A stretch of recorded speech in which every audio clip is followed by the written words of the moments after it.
नमस्कार दोस्तों, एसकाम क्लासेज में एक बार फिर आप सभी का स्वागत है। जैसा कि हम सभी हिंदी भाषा का विकास हिंदी का पहला चैप्टर पढ़ रहे हैं।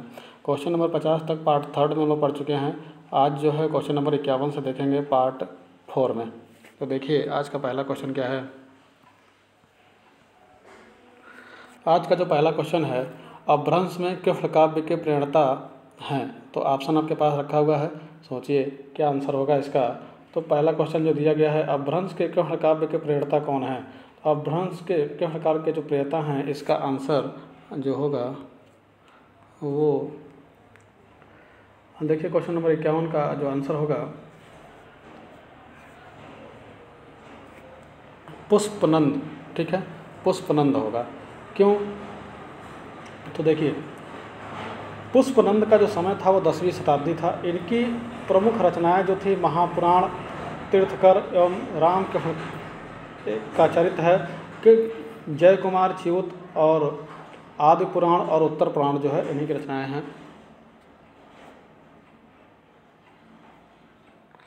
अगला क्वेश्चन देखिए, क्वेश्चन नंबर 52। क्वेश्चन नंबर 52 में क्या कहा गया है। कहा गया है कि सरहप्पा के अन्य नाम हैं। तो सरहप्पा के जो अन्य नाम हैं वो उसमें दोनों ये सही होंगे। इसमें सरहप्पा के अन्य नाम में ए भी सही होगा, बी भी सही होगा, यानी इसका ऑप्शन देखा जाए तो सी वाला सही होगा। ठीक है, अब देखिए सिद्ध सरहप्पा जो थे वो राहुल वज्र से सिद्ध संप्रदाय की शुरुआत मानी जाती है। यह पहले सिद्ध योगी थे, जाति से यह ब्राह्मण थे। राहुल संस्कृतियान ने इनका जन्मकाल 769 ईस्वी का माना है, जिससे सभी विद्वान सहमत हैं। इनके द्वारा रचित 32 ग्रंथ बताए जाते हैं। इनमें से दोहा कोश हिंदी की रचनाओं में प्रसिद्ध है। इन्होंने पाखंड और आडंबर का विरोध किया तथा गुरु सेवा को महत्व दिया था। क्वेश्चन नंबर 53 देखिए। क्वेश्चन नंबर 53 क्या है, हिंदी का आदि कवि किसे माना जाता है। तो देखिए हिंदी का आदि कवि किसे माना जाता है,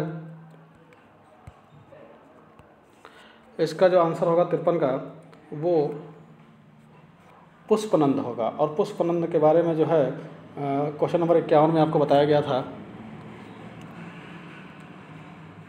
क्वेश्चन नंबर 54 देखिए। क्वेश्चन नंबर 54 में कहा गया है कि खड़ी बोली का प्रथम महाकाव्य कौन सा है। खड़ी बोली का प्रथम महाकाव्य कौन सा है। तो क्वेश्चन नंबर 54 में जो दिया गया है, खड़ी बोली का प्रथम महाकाव्य जो है वो प्रिय प्रवास।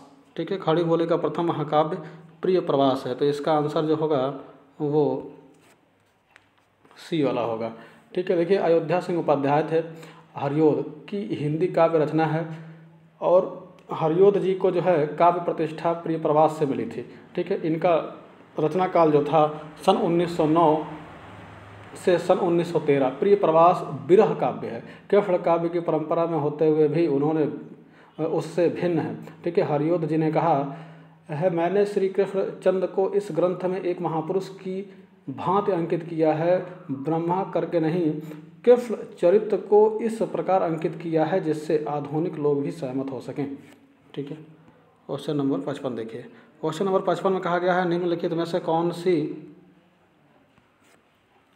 पश्चिमी हिंदी की बोली नहीं है। तो पश्चिमी हिंदी की बोली जो नहीं है वो बतानी है। तो पश्चिमी हिंदी की बोली नहीं है वो है बघेली। पश्चिमी हिंदी की बोली नहीं है।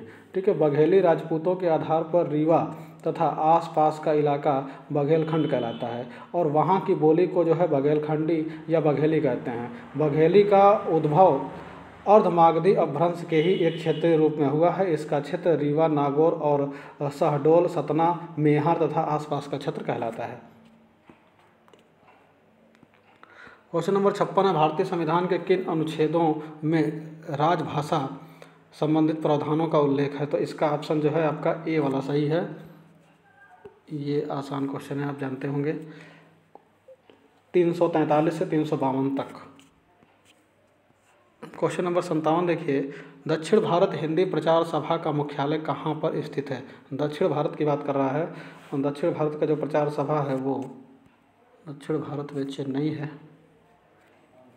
चेन्नई है। चेन्नई भारतीय राज्य तमिलनाडु की राजधानी है और बंगाल की खाड़ी के कोरोमंडल तट पर स्थित यह दक्षिण भारत के सबसे बड़े सांस्कृतिक, आर्थिक और शैक्षिक केंद्रों में से एक है। 2011 के भारतीय जनगणना के अनुसार यह चौथा सबसे बड़ा शहर और भारत में चौथा सबसे अधिक आबादी वाला शहरी ढांचा है।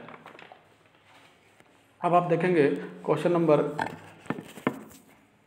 58। क्वेश्चन नंबर 58 में कहा गया है कि हिंदी भाषा का विकास का सही अनुक्रम क्या होगा। तो इसका भी आंसर आप जानते हैं, ये भी आसान क्वेश्चन में से एक है और कई बार आया हुआ है।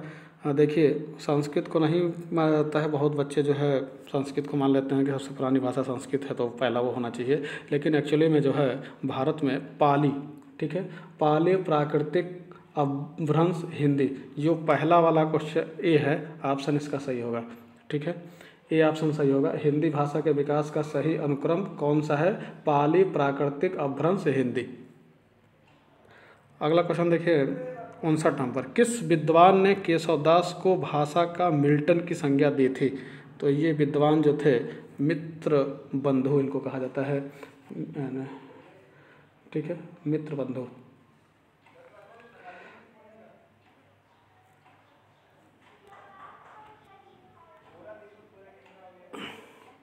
देखिए, मित्रबंधु नाम के 3 सहोदर मतलब जो है एक ही पेट से पैदा हुए सहोदर, ठीक है, भाई गणेश बिहारी, श्याम बिहारी और सुखदेव बिहारी थे, ठीक है। ग्रंथ ही नहीं, एक छंद तक की रचना भी मिलकर करते थे, इसीलिए प्रत्येक की रचनाओं का पार्थक्य करना कठिन है, अलग अलग करना कठिन है, ठीक है।